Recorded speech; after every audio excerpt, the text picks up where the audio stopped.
Welcome to Story Time with Nanny Randall.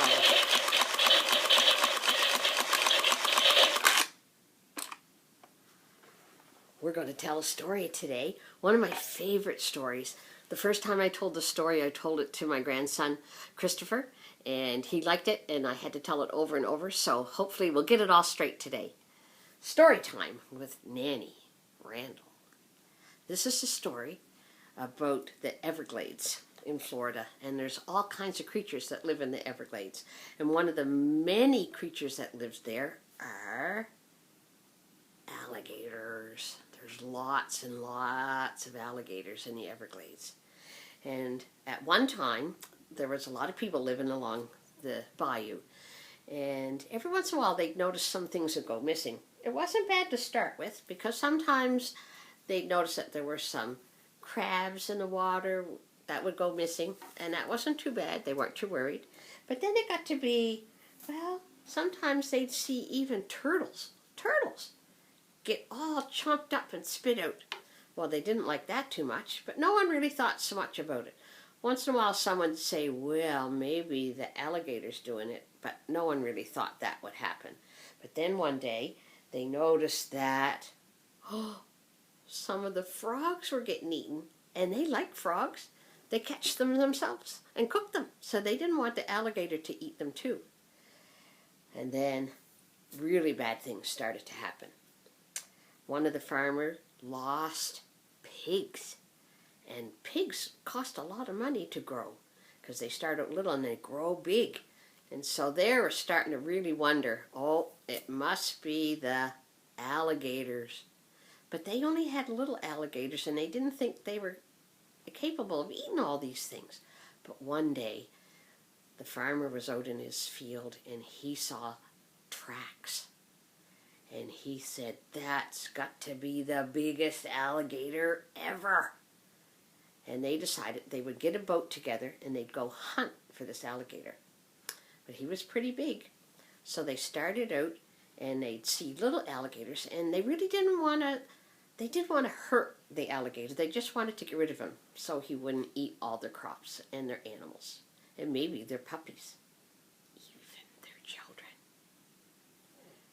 So they got in the boat, and they only saw little alligators swimming along the surface. But someone looked up, and in the distance they saw this big ripple, and they went, wow, we need a bigger boat. That's a huge alligator. So they went out and got a bigger boat, and the next day they started again. And they got close to the alligator, and they put some bait on a hook. They even hooked some birds, dead birds, on a hook to see if the alligator would take it. But the alligator was so strong that he jumped up and grabbed the hook and bent it and took the food, and off he went. So they said, we have to think of somehow to get the alligator in the big boat and take it away and move it somewhere where it wouldn't harm our animals anymore. So they got a big boat, and on the boat they hung 8 big hooks, and on every hook they had a huge turkey. And they knew that alligators like turkeys, so this was good. And they swam very close to where the alligator was swimming. And at first the alligator, he looked up and he saw the chicken and turkeys, and he went, that looks yummy. And so he jumped up and clomp, he got one of the turkeys and he swam away. And they were like, wow, he's so big he could jump up and get the turkey without falling in the boat. But then they had an idea. You wait and see. So the alligator came up again and went, chomp! And he got the second turkey.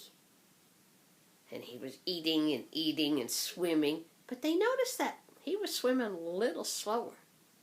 And then he came and he jumped and he got the third turkey. Now these turkeys were big turkeys. And he ate that turkey right up. There was only 5 turkeys left.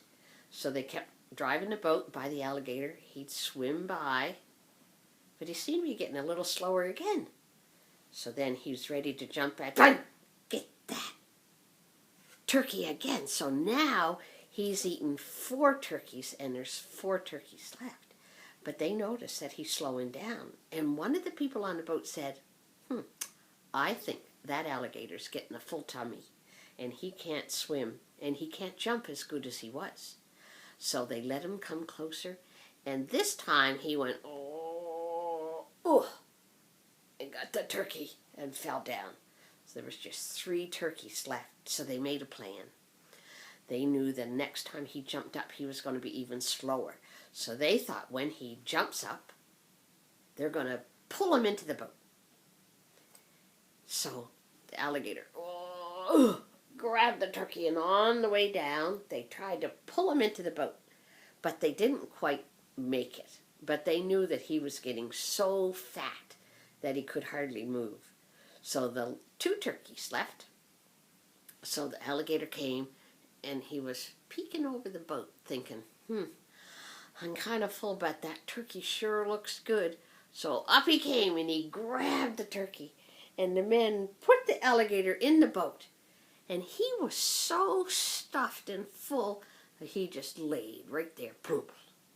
So they were really quick, and they put some tape over his mouth, and they didn't even have to put ropes over his belly to keep him still, because he was so fat.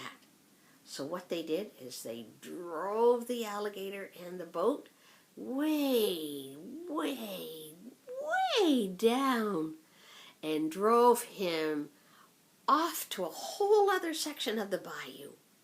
And they looked around, and they went over this special little clump of land, and they put the alligator in a whole big pond. There was no houses around, so they knew there'd be no pigs or dogs or children that the alligator could get. So they slowly let the side of the boat down, and a big old fat alligator went blub, blub, blub, blub, into the water. And they saw him kind of wake up as he slowly swam away, never to be seen again. And that's the end of Nanny Randall's story time.